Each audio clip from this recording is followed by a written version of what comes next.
Hi, everyone. Welcome back to another episode of Living Well with Janet, where we explore what it means to live well. I'm your host, Janet, a yogi, a meditator, plant forward eater, and all around wellness enthusiast. I'm also a second generation Asian American woman, an experimenter, and a deep thinker. Join me in my conversations and contemplations on the physical, mental, emotional, spiritual, social, and environmental aspects of living well.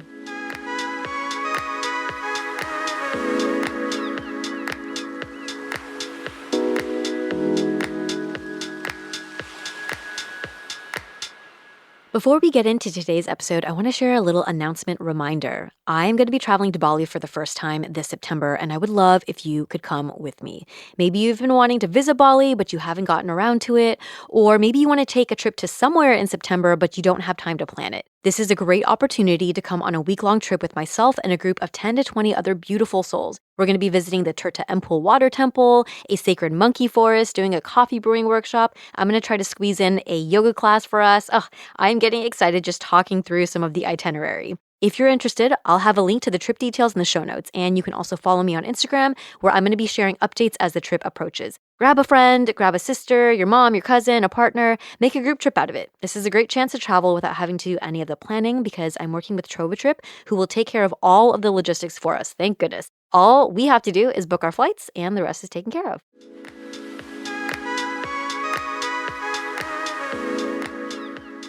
Middle age is generally defined as the period in our lives between our 40s to 60s. Some say it begins as early as our mid-30s. I am at the beginning of that period. This year, I turned 39, and I'm on the precipice of my fourth decade. As I contend with midlife and all it means in relation to my health, my relationships, and my purpose in life, I've been referencing how others have navigated this period before me. I recently came upon Mimi's Instagram, Hey Middle Age, and was immediately drawn to the positive energy that radiated from her. And I mean, she is absolutely glowing. Her Instagram is filled with inspiring and uplifting videos of her shuffle dancing, artfully swinging kettlebells, and bending into splits with ease at the age of 61, as well as photos of her long, beautiful graying hair. But if you listen to the narratives in her videos, her captions, and her blog posts with titles like, Hey Middle Age, can I bitch for a sec? She doesn't shy away from admitting her complex feelings and struggles around aging. Mimi is a midlife pro-age motivator who created Hey Middle Age to change how we feel about aging and to counter ageist stereotypes. On her platforms, Mimi explores both the comfortable and uncomfortable aspects of midlife. Welcome to the show, Mimi. Thank you so much for being here. Janet, I'm so thrilled to meet you. I'm really happy to be here. Oh my gosh, I am very excited for this conversation. As someone who has navigated the early parts of midlife and come out of it really with such joy and celebration, I would love to learn more about how your 40s were for you. What were you expecting going into that decade? What major life decisions you made during it? What you might do differently if you could go back, if anything at all? So that's kind of what today's conversation is going to be framed around. Well, you're taking me way back because I'm 61 now, so I'm going to be sort of parsing through some memories and things. So Of hopefully I'll be course. able to remember it. But they're interesting questions to be able to kind of go back and rethink that Yeah. time and rethink, okay, I don't want to say what I did right or what I didn't do right, but like, could I have done something differently? And then what did all that lead to? So anyway, Yeah. in my late 30s and going into my 40s, I have one daughter, and she was born when I was 36 years old. So late Mm. 30s and 40s was all about being a parent, all in, Ah, 100%. It just encompasses your entire life. And so I'm that's sure. what that time period was for me.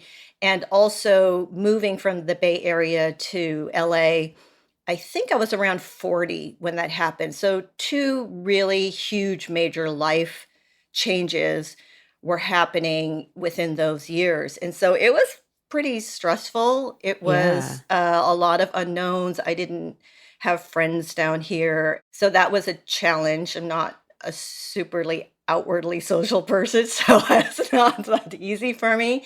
But when you have a child, obviously you get pulled into the whole school, environment, and You're right. basically the parents of your kids' friends become your friends. And so that's sort of how I planted the seeds here in LA. We've been here for over 20 years now.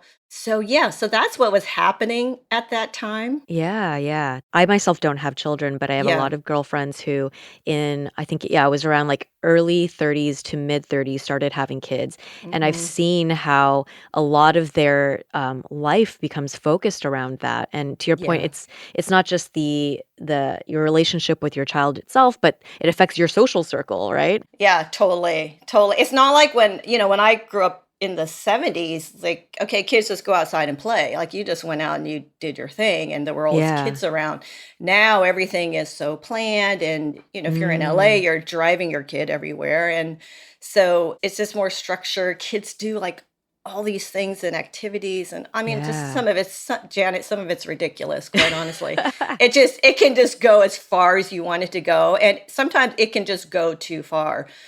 So Yeah. it's just different than how I grew up, where we had so much freedom and we Hmm. independence, and we sort of figured things out on our own. And hopefully, you came home in one piece and you were Yeah. safe. So it's very different. So I understand how a lot of parents like just really get in there. I mean, you hear all the stories about helicopter Yeah. parents and all that kind of stuff, but it's like I said, you can get in as deep as you want to go. And I mean, I guess that's one thing if I look back at it Hmm. and all of that time, I certainly worried more than I needed to. But Ah, I'm just generally a worrier. So that's one of those same. things I'm trying to shed as I get older, Yeah. and it actually happens, which is kind of interesting. But we can talk more about that. That makes sense, though. I mean, it especially those early years, if she was born in Mhm. your mid-30s, then she was really very young. Yeah, But if can you remember kind of as you were going into your 40s, so she was probably around, like, 5, she's starting to, yeah. um beyond her, can you go Hmm. back and remember for Mimi what she was thinking about, how she thought about entering her Oh 4th yeah, decade? yeah, totally. So when I was a younger adult, I went to a very good college. I went to UC Berkeley. And when I got out of college, I didn't get a job, right? So I traipsed around campus in my suit and my sneakers and went to the, recruiting office and all of that, went through all the interviews and I didn't get a job. So when I was in my 20s, it was pretty rudderless. I didn't really know what I wanted to do. I was super into fashion. I loved clothes and I Mm. loved fashion growing up, but my parents weren't going to let me play that. Like, no, you're not. Like, that's no. Like, this is a school you're going to. I mean, Yeah, yeah. we're Asian, we get it. So that's what it was for me. And so, but I still sort of had those big dreams.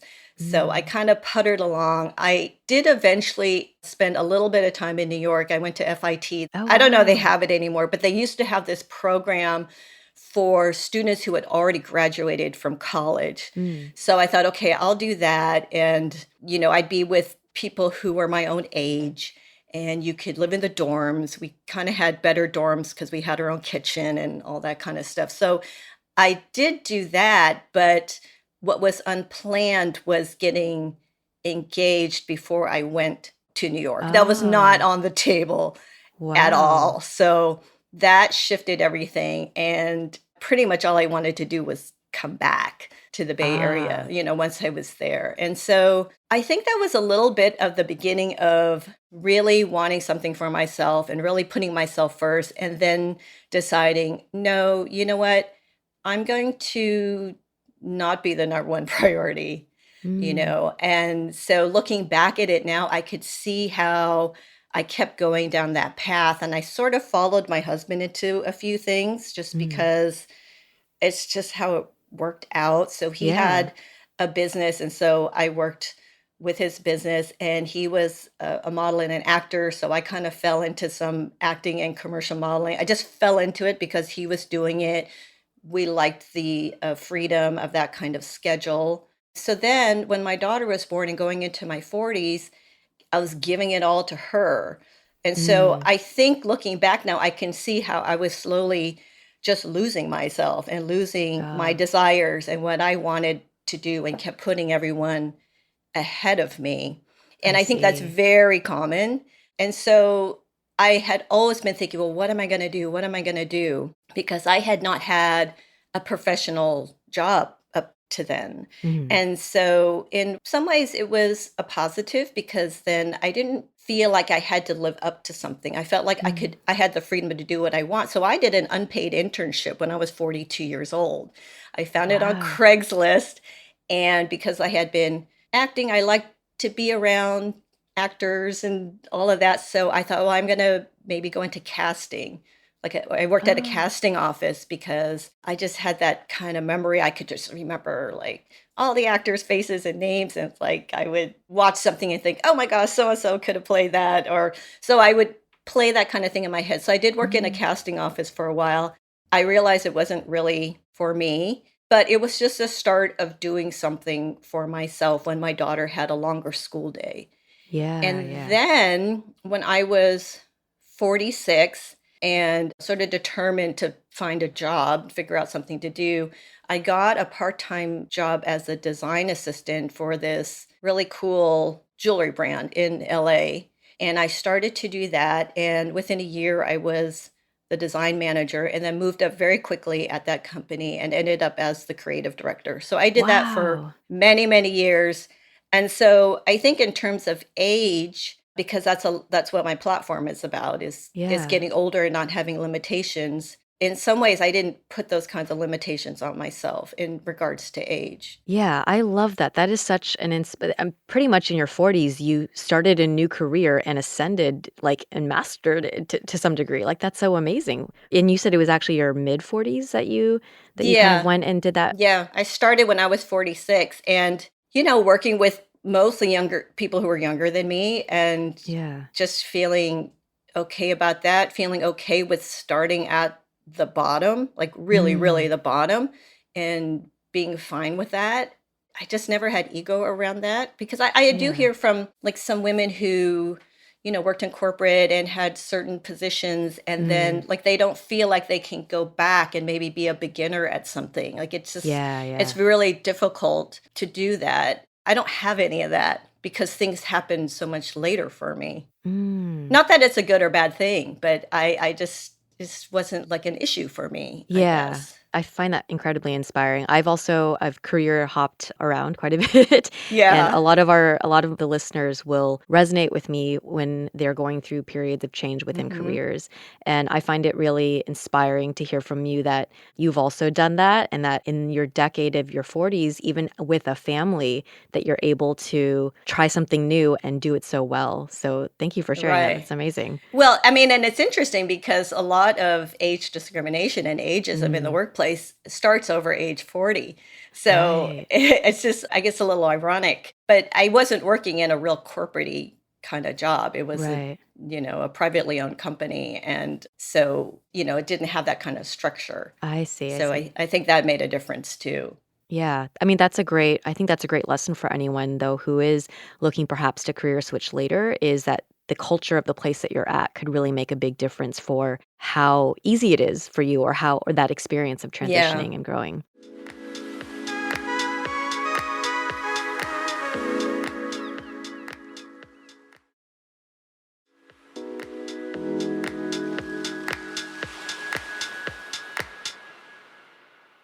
But I have to say that was the time when, the stress started to build because there was so Ah, much to do and so much to take care of. And schools need a lot of support. mhm. Wherever your kids go to school, there's always, they always need volunteers. There's always fundraising. There's kind of a lot of push and pull going along. And so, in terms of taking care of myself and working out, and that Yeah. kind of got pushed aside for many years. I wasn't prioritizing myself because I just didn't have the time. And that's super common too. Yeah, let's talk about that. I think within your 40s, like, I mean, I'm in my late 30s and I'm starting to notice a lot of just Hmm. stamina issues. Like, stamina, energy, and Yeah. I'm curious for you, going into your 40s, if you can remember, like, what changes in your physical body did you notice the most? And how did you I mean, you kind of touch upon the fact that maybe Yeah. you're more focused on kids and career, and it wasn't so much of a Yeah. priority, but what was your relationship with your physical body in your 40s? Well, I would always find something to do, and Mm. just generally, I'd find some kind of exercise or workout that I liked, and I would really stick to that. And so after my daughter was born, it was just everything was so hard and stressful. That's when I started yoga Ah, in love my that. late 30s. Yeah, I know Yeah. you're totally into yoga. So that's when I started to do yoga and just learned how to stop Mm, and breathe and ease into movement and expansion and in my body, which I had never done yeah. before. I was always like go go go, you know work hard and all that kind of stuff. So yoga was really like a turning point, I think, in understanding and feeling my body in a way that I hadn't done before. And so that's something I've done sort of, here and there since then. But Wow. I started adult ballet when I was 40. So Whoa. again, I don't know, age has never held me back, but it was so hard. I was just like the worst person in the class. I didn't know what I was doing. I had to like watch everyone and follow everyone. It was really, really difficult, but I stuck with it for 10 years. So that's what I 10 was, years. Oh yeah, my that's what I gosh. was doing. So when she was younger, I would take several classes a week. And then when I was working Ah, full time, it ended up, I'd squeeze out twice a week. And so now, again, looking back and thinking about exercising and working out, I know now that moving throughout the day is beneficial. You don't want to mm. be sitting all day long and then going just doing a little bit. So I would have been more intentional, I think, about at least getting up and walking around instead of sitting at my desk for hours and hours, which is what I Mm. did, and probably have some back issues because of that, I Oh, think. yeah, yeah. And then when I was 50, I started boxing because I was having some, foot and ankle, some pain from dancing all those years. Oh, And right. boxing was a complete and total fluke, not for me, wasn't looking for it, just accidentally landed in my lap. And so now I'm in my 11th year of that. But back in my, when I was in my mid 40s and going into my 50s, that's when I was doing that, twice a week of like really hard exercise. Mm. But again, looking back now, it's like, no, I probably wouldn't have done it Done that it that way. way. Yeah, I probably would have just taken more breaks to walk, Mm. gone up and down the stairs more. I know for a while people were starting to do walking meetings, just walking outside. And so probably would have done more of that. But, you know, that's what it is. And Yeah. I here mean, we but are. yoga and ballet seem to be their kind of like strength and like lower intensity on the body, right? Do you think that that was a good exercise to focus on in your 40s? Well, knowing what I know now, I would say, you need strength training, Yeah. from wherever you're at, you just need that. And I didn't really know that. And I had been kind of in and out of the gym, all my adult life, but not done it in a structured, sort of progressive way. It was like, oh, just kind of Mm. looking around. Okay, what machine's open? I'm going to use that machine. Oh, I'm going to use that machine. Yeah. So I didn't really have a plan around it. But knowing what I know now, for sure, I would have added in regular strength training. That would be a Mm. recommendation I have for anybody at any age. Okay, that's a good note to take then. So for our Yeah. listeners, to add in strength training as a way for like preventative physical care for your body. Yes, in Mhm. particular, if you're in your 30s and 40s, because that's when you start Mm. to lose lean muscle mass. And so you want to Ah. counter that. You want to maintain what you have and build on that. And that's done through, resistance training, strength training, whatever it is that you do, to start, but you want it to be progressive, meaning you don't want it Mm. to be the same. You want to keep, increasing over time. And, you can start with body weight or resistance bands and graduate to dumbbells. And there's a lot of ways to do it, but I think it's really important. Ah, good to note. I mean, when we talk about your physical body, especially for women, there's always this kind of thing where we have, our self image in relation to beauty standards. And like you said on your platform, obviously within society, there's a lot of pressures for women as we age to look a certain way. I'm curious, when you were in your 40s, how did your self image change in relation to beauty standards? Just the whole, beauty environment. I don't know. It's just such a big, big question, such a big issue. Yeah. And I have a lot of thoughts about that because there's all this intersection Mm, between ageism and sexism, and they just layer on top of each other, and they're all yeah. intertwined, and I don't think there's easy answers for that. I know in my 40s, honestly, I didn't look that much different in my 30s than I did in my 40s.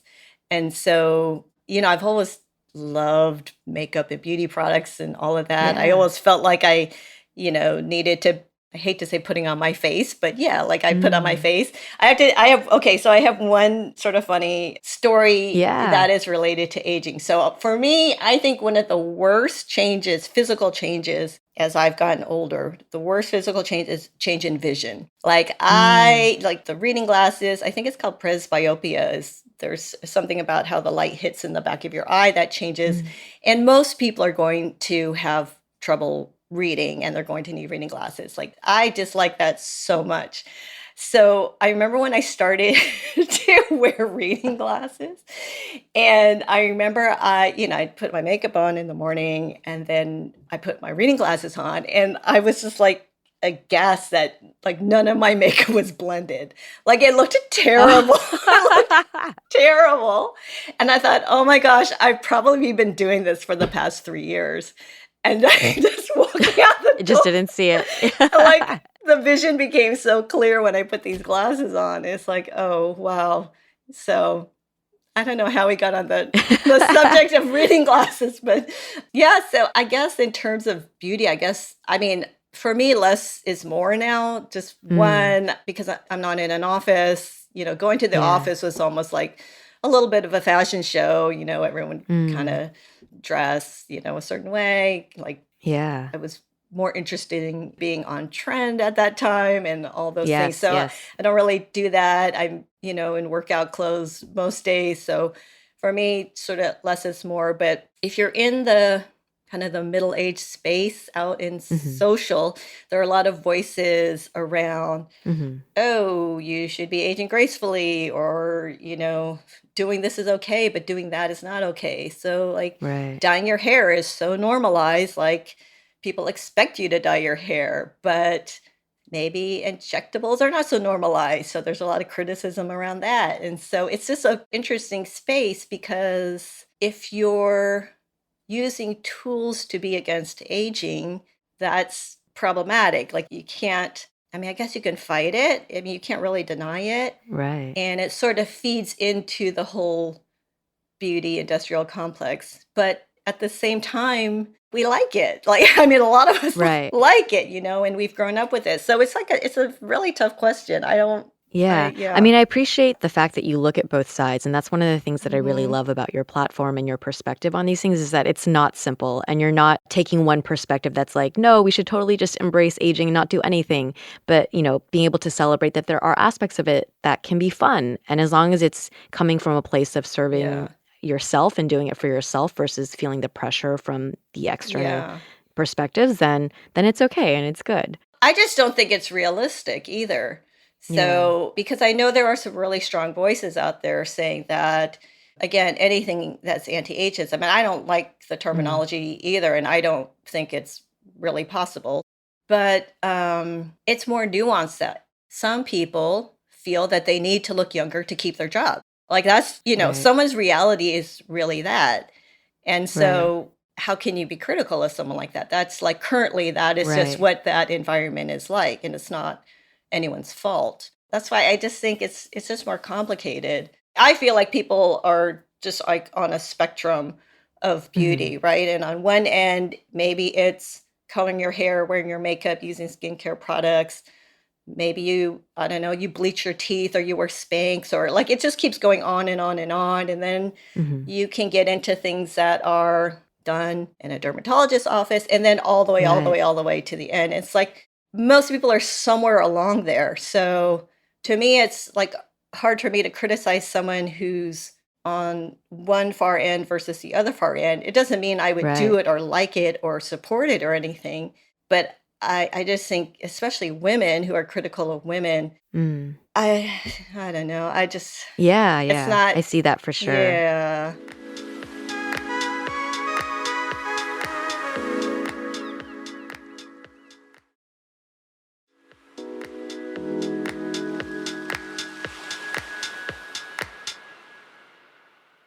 But I think for you personally, you mentioned that your 40s were not too different from your 30s. So it sounds like your approach has been more just focused on kind of natural, you know, exercising, embracing like a good mood, and playing with makeup and hair and things, but not necessarily going a more kind of like any with any like fillers or things like that. I mean, I remember very specifically when I turned 50 that I thought, because I've learned a lot more about ageism and the messaging Mm, that we're bombarded with, really telling us that all these negative things are going to happen to you and you need to be fixed. And I believed all of that. So like when I started to get some grays for me, well, immediately I decided I'm going to color my hair. Like, of course I would. Right. mm, So it didn't right, even right. occur to me that, well, you don't have to. You I can make a see. choice or whatever. But I remember very specifically when I turned 50, I thought to myself, okay, here we go. It's downhill from here. That's just like I'm Wow. probably not going to feel any better than I feel right now. I'm probably not going to look any better than I look right now. Like I said, the messaging is so ingrained. Right, right. We learn it when we're kids, really. And it took time for me to sort of learn more, understand more, and find out as I got older that those things were not true. So the Right, right. learning really came when I just started to dive in and learn as much as I could around just the aging space. I didn't really even understand what ageism was. And that was around age Right. 55. And then as I was experiencing getting older, that's when I really learned, oh, it's not all the things that the world wants you to believe. Right. You started to realize the agency that you had And around all those that. things didn't happen. Yes, bad things happen. Yes, Mm, things happen as you get older. I'm not discounting that. As you get older, it's more likely you're going to lose loved ones. That's probably the worst thing about getting older. Yes, your body's going to change. And we can dive a little bit into perimenopause and menopause if you want, because that yeah. just might rock your world in ways that you don't even know about. Yeah, things are going to change and things are going to happen, but you also gain so much internally, you just gain a lot. The thing you'll hear a lot is that you just not give a crap about what people think about you. That is nice. Yeah. Release Yeah, release the need to for approval or yeah. validation or caring so much about It just external starts to perspectives. happen. It's kind of bizarre, but it just starts to happen. Yeah. And you'll hear that. I hear it all the time from women around this age. Yeah. Well, I mean, speaking about relationships with other people, when you're thinking about your friendships, how was that whole sector in your life in your 40s? Did friendships change? Were you able to make new friends? Because I know with a lot of my friends, even within our late 30s, just as life changes and people enter different stages at different times and people move, I think managing social relationships is such a big thing that really becomes like you really have to be so much more deliberate as Yeah. you get older. And I'm curious for you in the 40s, what were your friendships like? That is such a great point, Janet. It's really great that where you are now that you're very conscientious about that, because that becomes a challenge, I think, for people to make new friends and to, keep friends as you Yeah. get older. That is a challenge out there. And it's something that is essential, right? We really need those relationships. But again, because my daughter was in school, it was all about school, all about those parents, and then people I worked with. And Mm. then I had friends in the Bay also. So, those relationships were, they were good, they were tight, they were strong, and they moved on and Yeah. on and on. It was when I got older that those things started to wane a little bit, especially you know, Mm. as your kids get older, maybe into high school, well, then you don't really know the parents of their friends anymore. They're not young where you have to Right, drive right. them everywhere and do all that kind of stuff. And so that sort of starts to go away a little bit. And during the pandemic, I had joined this women's group, and it doesn't exist anymore, but it brought together mainly middle aged and older women who just wanted to hang out and socialize and do everything from hike to meet for coffee to have a book club or whatever. And so Yeah. they used to do it in person, and then during the pandemic, they moved everything online, and so I was just in all these groups with all these people, and it was pretty consistent that people just wanted to be able to make these connections. So there's Mm. definitely a need out there, and you're right, you need to be intentional. You can't just sit back and wait for that. If that's what you want, you need to find places to see people and meet people. And yeah, you can do it online. Obviously, we can get out there now and do that. But Yeah. those groups are out there, but you have to do it. I mean, you have to make it a Yeah. priority. And it sounds like in your 40s, like you had mentioned, a lot of it was around your children. So, like friends with their friends' parents, and then at the workplace as well. If you could go back, do you think you would have, put in the deliberate effort to seek friendships otherwise? Or maybe it's not really realistic and you really just need to foster the relationships in those two areas in the 40s, if that is kind of like what is your world. I think there was just so much going on in my world then. There probably wouldn't, there was, didn't seem like there was a need to go outside of those groups Mm. at that time. It was just a really busy time. So, Yeah, yeah. But that it is I think it's very helpful to know that for you, like, once those relationships shifted, you started kind of reprioritizing, like, throughout the pandemic to seek out different yeah. friend groups and community. And so for any of our listeners, no matter what age you're in, I think just emphasizing and knowing that social relationships are so important. Yeah. And also, again, I'm not the most social person, but I will. So, for example, at the boxing gym, there are, a couple women that I see all the time. And so I just asked them, hey, let's go to lunch. Let's have coffee or something. So now we've been Yeah. doing that. But maybe years ago, maybe I wouldn't have done that. But I want to make more Mm. connections with people.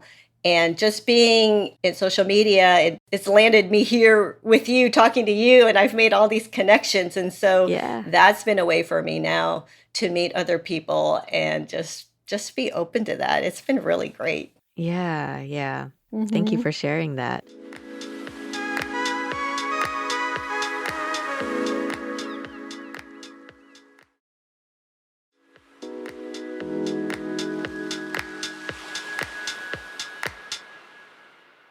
I would love to talk now a little bit more about the career aspect of your life in your 40s. I know you shared that you had, started at this new direction, and it sounds like it was amazing. But what would you have, reflecting back on that period, considered a biggest win and a biggest failure in that decade professionally? I think professionally, because when I was younger, it was my dream to work in the fashion industry in New York City. And so through this company, Mm. I was able to go to trade shows in New York. We'd be at the Javits or whatever, and in Las Ah, Vegas. And so I remember there was a day, it was probably in September before it got really, really hot. The weather was beautiful. I was walking out probably either to go to the Javits or I was going to go get something to eat, but I just remember it's like, "Oh, wow, I'm doing it." Alright, so I'm not living in New York ah, City, yeah, working for a fashion company, but I'm walking down the street. I'm working in fashion, I'm in New York City. So it was like, to me, that was like a real high. We also did partnerships with a lot of different groups. We mm. did some collaborations with movies. We did one with the estate of Maya Angelou, which was amazing. And so I got to do a lot of these really Oh incredible wow. projects. And I would say my low, looking back now, I would have done a better job of setting boundaries because I mean, Mm. I just didn't set boundaries in terms of when I was working, when I was available, and all of that. I was like a lot of people, bringing the laptop home, emails at 10:30, 11 o'clock at night, Ah, yeah, yeah. working when I'm on vacation and all of that. And if I didn't do that, it would have been okay, but I didn't feel like it would have been okay Mm. back then. I didn't feel like I didn't want Mm. to come back from vacation to hundreds of emails. So it's like, okay, I'm going to stay on top of these while I'm supposed to be spending time with, my family and prioritizing that. So that's what I Yeah. would have changed if I could go back in time. That's very helpful. I feel like I hear about that all the time in the 20s and 30s as well. But I think, especially in the 40s, is you have family Yeah. oftentimes, or you start having kids, and I can see how that becomes it's like on the one hand an even more challenging thing to Yeah. balance, but on the other hand maybe more of a motivation to try to kind of push for that work-life balance. Do you think the work world is changing a little bit? Because I do feel like younger people are not afraid to speak up around setting better boundaries. Yeah, I do think work-life balance in general is something that younger generations are pushing Yeah. for a lot more intensely. The challenge is like how to actually execute on it, and I could see how, especially as you start to like, I don't have a family and I already Yeah. struggle with having boundaries. So once you start having kids and then you add in even more kind of on your plate to have to like, having to make time for, I think just the reality of how to exercise on Yeah. putting up those boundaries is challenging. Yeah. We don't have a lot of support for families, not the kind of support that's needed. It's Yeah. very tough. And I only had one, you know. Yeah. I mean, do you think though, like looking back at your 40s, like I know you shared a lot of the focus was on your, children and then also kind of going through this like career shift. Do you think your sense of purpose in life overall shifted at all during that decade? I think my purpose was my daughter and my job. And the Mm. husband. He was in there too. Yeah. Yeah, how was your relationship? How would you say with your husband? Because you were married in your 30s, right? So in your No, in my 40s to 20s. Oh, In in my your 20s. 20s. Yeah, Oh, wow, yeah. okay. But we waited 10 years before my daughter was we waited. We purposely waited. Yeah. So I've been married for 30, I think it's 34 years. Wow, It'll be congrats. 35 this year. And so, I mean, I don't know. What can I say about marriage? Complete and total roller coaster. It's good, but I think the fun part is seeing both of us sort of go through all these transitions through the Mm. decades together, where we were in our 20s and 30s. We never would have expected, I don't think, that we would be where we are today. But that's part of life. It's going to take you places you didn't plan for. And yeah, I mean, we've gone through like every up and down together. Yeah, I mean, I imagine during, like, the decade where you're, focused on your daughter, but you were, like, you were building a career in this new place. Was he also really professionally focused, and Yeah. how did you do you feel like the main struggle was, like, finding time together? How did you maintain feeling connected or Oh yeah, it was crazy busy. It was just a crazy busy, very stressful time. It was just about trying to get through the day. Who's Mm. doing this pickup? How are we managing this? How are we getting this done? Checking off all the boxes. Oh my God. Okay, we're eating frozen Trader Joe's for dinner. Like that's just how it was, just day to day, just trying to fit it all in. And again, like I have one, I can't, and I have friends with two and three and, four kids. And Yeah. it's just a lot of organization is what it is at Mm. that time.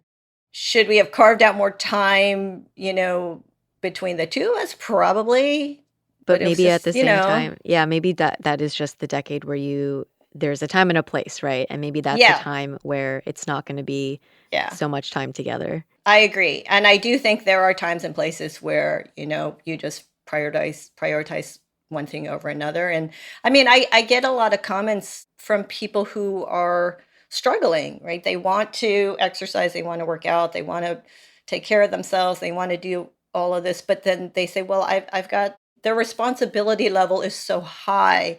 And it Yeah. could just be for this time, however long it is, hopefully temporary for this time. Like that's just what it is, Mm. and don't stress so much over not being able to do something that you see somebody doing on Instagram. Mm. If you have kids and as your parents get older, they may need some help. And then, if you have a partner or whatever, or spouse and work Yeah. and your household, and maybe you've got pets. And I mean, it's just a lot. And so I would just say, just because I get this comment so much, Mhm. maybe there is just a temporary time where it's not a top five priority. I mean, Yeah. and I like hopefully that. that's temporary. Yeah. Just be nice to Be yourself. nice to Be yourself. nice to Yeah, and yourself. it's so hard especially with social media where you see so much going on that you feel like you should Yeah. always be doing something. But I like that perspective because it's not so black and white, right? Like you can still be focused on good physical health and all of that, but it doesn't mean that you're going to be doing the same thing all the time, every day, every point in your life. And just because this is a season where maybe you can't do that doesn't mean that Right. next season you can return to it. Um, Right. so I like that perspective. I do want to get into some questions that I had from listeners. I did let them know that we were going to be talking today, and we had a couple of submissions. Most of my listeners are within maybe like the 25 to 38 age group, I would say. Yeah. But they're curious to know if you experienced a midlife crisis. Yes. Mm, I think I yeah. did. I think I did. I mean, I guess it depends on how you define crisis, but I would Yeah. say I did reach a nadir when I was 55. My mom had passed away that year. My daughter graduated from high school. I left my job. So, again, it was another time when there were really major shifts Yeah. happening pretty much all at once. And that was when I started to dive into learning about what I needed to do as I got older, especially from a Mm, physical standpoint. And that's when I learned a lot more about just the concept of aging and what that meant. It's when I could stop and take the time to do more regular exercise. I started to cook at home a mm, lot. That made a major difference for what I was eating. So that was the year it happened. And that was when I started to change kind of everything, mm. really. I mean, as I started to dive in and just finding some information, I thought, oh, well, my friends don't know about this. Maybe I'll share this idea of, we talked about vision a little bit earlier. Yeah. So there's something you can do where with contact lenses where you have far vision in one eye and near vision in the other Mm, eye, and then you can read and you can see your phone and you can do all this stuff. It's like, well, none of my friends know about this, so I'm going to write about yeah. this. And that's when I decided to start a blog. So I Ah. was 55, and that's where all of this Where it all started. started. Yeah, I love Hmm. that. Your midlife crisis basically gave way to this whole new version of yourself and a new time to focus on yourself. Completely. And I would say that the idea of having multiple aspects of your life be and shift, and the direction or the solution being for you to focus on yourself and really figure out what works for you, I think is a great tip for anyone out there who, whether you're in midlife or not, if you feel like you're going through a big point of transition, being able to focus on yourself is one of the greatest ways to kind of get through that, right? I hope everyone can do that whenever they can or need to. I mean, I think I got to a place where I really, really needed to do that because, Mm, as I talked about being younger, I was sort of falling into things to yeah. do without really making a choice around those things. So at this point, this was actually a real choice for me. Mm, And it has led to a lot of really great and exciting and fun things. yeah. Oh my gosh, I love this. Very inspiring. Hmm.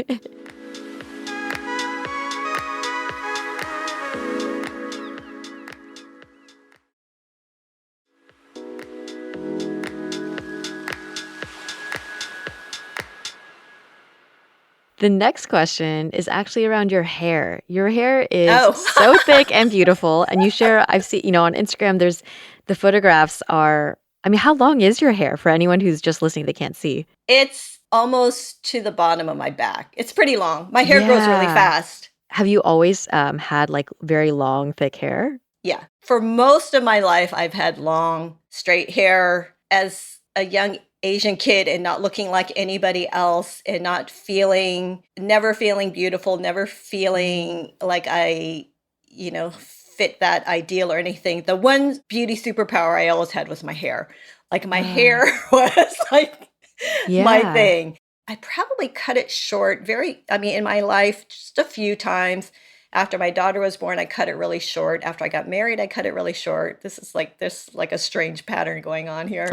When I was in college, I had a bob. Mhm. And like in the 80s, these haircuts where it's like shorter on one end and longer on Oh, the other yeah, end yeah. were The really in. asymmetrical. Yeah. Yeah, I had that and like I'd buzz, like get the bottom in the back all Oh, buzzed and stuff wow. like that. So that was like another kind of short hair phase. And then the rest of Yeah. my life, I've pretty much had long, straight hair. So it's probably not as thick as people might think it is. My hair is definitely thinned since menopause, I would say. Mm. I went gray in January 2020 was my last dye. And the only reason I did that is because we were in lockdown. Oh, And I I was see. using this Yeah. very good at-home custom hair color, and I was getting pretty good at doing it, but my hair was growing so fast, I was coloring it every 3 weeks. It just got to be Oh, a real wow. pain. So I had one set of this dye at home, and I just thought, "Well, I'm not gonna see anyone, so I'm just gonna wait. I'm just not gonna do it." Yeah. And as time went on, I sort of realized, well, wow, that means I'm only doing it for how I think people are The perceiving realization. me. Yeah, yeah. Yeah. So I thought, I'm just not gonna do it. Let's just Mm. see. I have it. It's in my bathroom if I need it. If I Yeah. want to, I can change my mind. But that's when I started to let it grow out. And it's kind of interesting because as I let it grow out, like nobody noticed. Like no one Oh. noticed. I did it early Yeah, enough yeah. that I didn't have like the demarcation lines or anything. It Right, just right. gradually sort of blended in. Mm. And so all of this, I don't know, all these thoughts I would have about, oh my God, I got to Right. time it. I'm going to be going to this dinner, so Mm. I got to color it before then. And, it's just, it didn't matter. Like it really didn't matter. And so my feeling was like, well, I can always change my mind if I wanted to. I'm really Yeah. glad I did it then because, again, the grow out for me was pretty easy. I Mm. know it's not for people who want to do it. It's not. It can be a hard transition if you regularly color your hair. I mean, I've I see, I've I see. seen it. It Yeah. can be difficult. So it was really easy for me to do. And the other thing too is every time I colored my hair, I would literally pull out a A huge lot of handful of hair. hair. Yeah, like So a it's also damaging. Yeah. ton of it. And so I thought, well, I don't want to do that anymore. Mhm. I do use something called an eye restore red light therapy helmet. So I don't Oh. have any affiliation with them. Yeah, I yeah. did a lot of research around, okay, because my hair was thinning. It was definitely thinning. It started happening the year my mom died. I think I was so Mm. stressed out. I noticed one day that my hairline, which used to be kind of like a crescent moon shape, Mhm. started turning into a windy road. So the Uh, my hairline was changing. I was so shocked. I couldn't believe it. yeah. And then I could see around my temples, the hair didn't lay down the way it used to. So Mm. I ended up getting this red light because I didn't want to use supplements or drugs or, Right, right. I see. I didn't want to start by using any of those. Mm. So I've been using this red light helmet for a year and a half, I think. Mm. And for me, it's helped. Like those areas are filled in. I have lots of new hair that's always growing. And Yeah. so Oh, that's great. So red light therapy helmet was something that you used that was helpful for getting kind of the hair growth for to it. me, Yeah. yeah. And like if you have thinning hair or hair loss, it could be for a lot of different reasons. Mm. It's not going to work for every reason. Right, So, right. if that is a concern of yours, Mhm.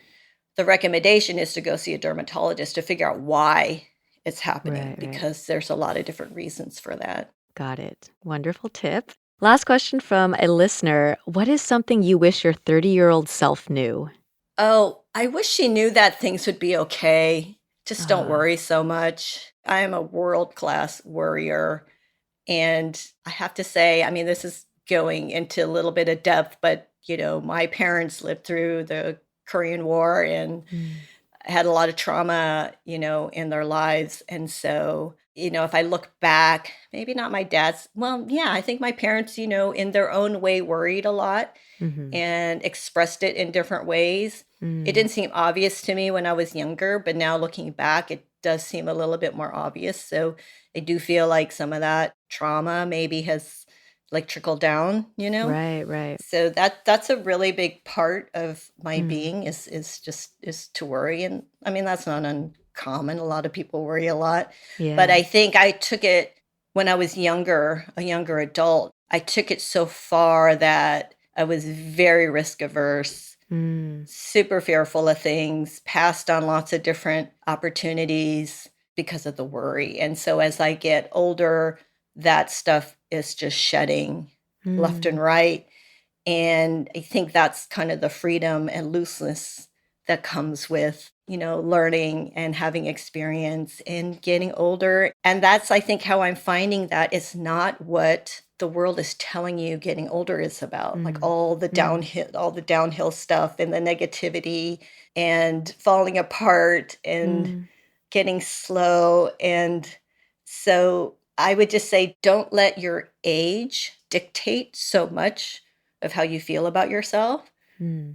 I'm not saying it doesn't matter. Yes, it does matter, but investigate it. Like if you say, "Oh, I can't do something because of my age," it's like, okay, well, is it really the Is that age really the that's the case? thing? Yeah, or is it Mm. something else? So that would just be my suggestion around a lot of that because you're kind of fighting back against all of these extremely strong messages, Right. that are telling you all of this is going to happen. And a lot of that is based on, a lot of assumptions and stereotypes and things like that. So, Yeah. yeah, take the time to really get to the truth for yourself Mm. and question it. I love that. Thank you for sharing that. Learning to question, and also I love the perspective that you offer from your cultural background, because I can relate to what you're saying of being a worrywart, someone who worries a lot, and I always just like, oh, that's just part of my personality, right? But I think there's definitely a lot of it that comes from it's being passed down from your family, your parents, and it Mhm. coming from their experience immigrating to a new place. And so Mhm. as we age, not only questioning the messaging from society, but also questioning our internal dialogue. And like to your point, asking, is it really like, are you not doing something because you feel like you're too old? You feel like you really can't take that risk, Yeah. And I think that self awareness is something that's really great to start developing in our 30s. Yeah. Well, I mean, I have an example that I've told several times Mm. that will probably make sense. So when I was 50, I took a trapeze class. And I didn't think to myself, well, can I do that because I'm 50? Like I'm already 50, or I can't do that because I'm 50. The questions I asked myself were one, can I go up that really tall ladder? Mm. Two, am I going to have the arm strength to hang on that bar? Three, am I going to be able to flip my legs up and over that bar? And then when I let go and swing, is that guy on the other end going to be able to to Mm. catch me? So those are the questions I asked. It had nothing to do with age. I It like had to that. Yeah, do yeah. with sort of more from a technical point of view. Right. Can I do those things? Yes. So that's just an example of what has worked for me and how Yeah. I look at something and question something. Yeah, that's great. Being focused on what's grounded in reality around you versus maybe some of the dialogue that's happening around it. Yeah, and that dialogue can push you in directions that are, just not so great. Yeah. So, have a better dialogue with yourself. That's why I say just Yes. like be nice to yourself. Be at least Yeah. nice to yourself as you would be to your best friend or your your sibling Yeah, or yeah. or even your dog. I mean, people are, are nicer to others than they are to themselves. You just be Yeah. nice to yourself. Yeah. That's a message that I'm also working on, and I think for all of our listeners as well, always to remember to first and foremost be nice to yourself before you can be nice to others, right? So I know. It sounds super simplistic, but, but it's hard to exercise. it is hard. Yeah, yeah. I mean, speaking of putting things into practice, Mimi, Mhm. what is a wellness practice that you're currently really into and loving? Oh, I have something new that I just started. I've been wearing Vivo barefoot shoes. Have you heard of barefoot Oh, shoes? yes, yes, I have. Okay, Yeah. so I'm, like, all about prevention, Yeah. and so they contacted me and were talking about me testing these shoes, and so I've been learning more about foot health and using your foot. Fully using your foot and all the like cool big padded comfy shoes, they're so protective like that you don't like fully use your feet. Yeah. And so these shoes, I mean you could completely roll them up and fold them and they're really Oh. flat. There's no I mean they look like sneakers. I mean, they just look flatter, but they feel so different. So I've been walking in them. I just worked out in them and you can Mm. feel every crack in the pavement and a pebble on the sidewalk and like you feel it all. It feels very grounded. It's really Mm. interesting. It's supposed to be great for your foot health. I'll wear them for a while and see Yeah. because everything starts from the ground up, right? So if Mm. your knees hurt or your hips hurt or whatever, it could be coming from your feet as I understand it. Right. So yeah, that's my new wellness thing is Oh, that's is great. Checking foot out foot health. health. Yeah. Yeah. Yeah, but it's cool. Like I just being able to, like, just kind of feel this different sensation that, I don't know, Yeah, I didn't even know existed is really interesting. I So, love that. I'm all for, like, trying different things like that. Yeah, I like that, experimenting, yeah, and I Why have heard of not? yeah, but and it makes sense. If you're experiencing any type of pain in your body, it could be starting from your posture, the way that you're walking, so That's right, and a big part of it, because when I'm boxing, I would wear running shoes, and even before I got these, I went and found, like, the flattest shoes I could find because I've been working on my posture, and when the heel is higher, I was leaning forward, like, I Mm, could feel it, and I would need to try to, like, adjust, like I'm mhm, adjusting everything in my spine, but it was, like, coming from the feet, mm, really, and so I was aware of that, but now I can really test it and see what yeah, difference it's going to make for me. Because I was listening to the founder, he was interviewed, and he said, it's not that wearing big padded shoes, oh, it's not that wearing the barefoot shoes will necessarily make your feet healthier. It's that wearing the big padded shoes makes them so unhealthy. unhealthy. Oh, interesting, Yeah. It's okay. like almost like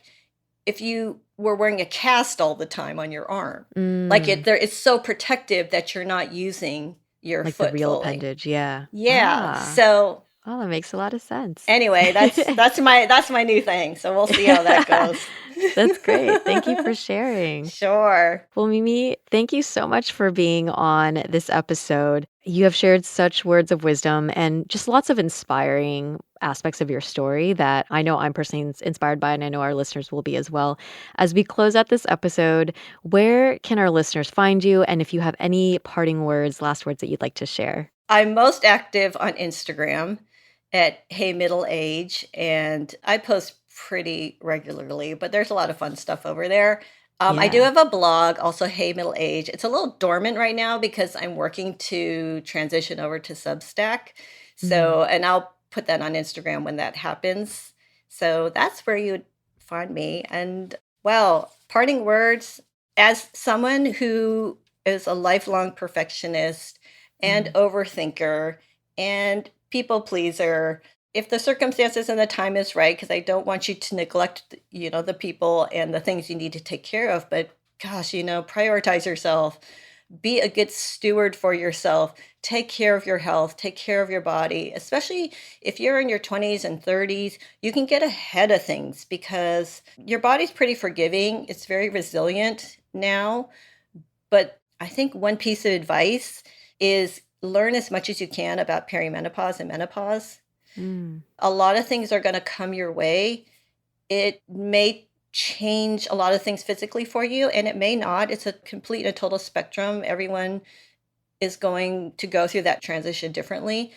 But when I was younger, like there was just no information out there, Mm. like just completely left in the dark. And you hear that a lot. But right now, in this moment, there's a lot more information out there. So Mm. I would say get prepared and educated around that. That would be really, really helpful from a physical Mm. and emotional and mental standpoint because things might start to happen and it can be confusing. Like you don't know what's going on. Suddenly all these changes are happening. They're layering on top of each other and you don't know why. Mm. And it could be that those things are associated with perimenopause because there's a lot more symptoms than are typically known about, a lot more out there. So that would be my other parting advice. Yeah. That's wonderful. Thank you. Thanks so much again, Mimi. And with that, we'll catch you all on the next episode. Thank you, Janet.